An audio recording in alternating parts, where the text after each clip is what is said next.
Bismillah ar-Rahman ar-Rahim. Maulana Qasim Nanotwi Rahmatullah alayhi never said there is a prophet after Muhammad Rasulullah sallallahu alaihi wasallam.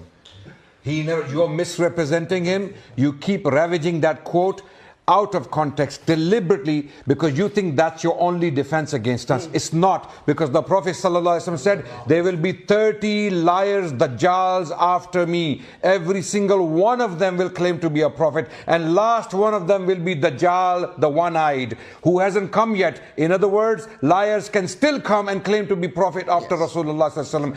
And we believe Mirza Ghulam Ahmad Qadiani Sahib to be one of those. We believe. Of course you can say what you want. So the point is, you said Imam Nawawi.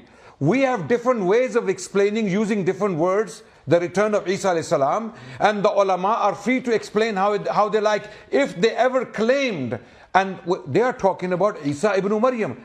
How is Mirza Ghulam Ahmad Qadiani Sahib relevant here? When a scholar of Islam is talking about Isa ibn Maryam, his nuzul, okay, how is Mirza Ghulam Ahmad Qadiani Sahib relevant?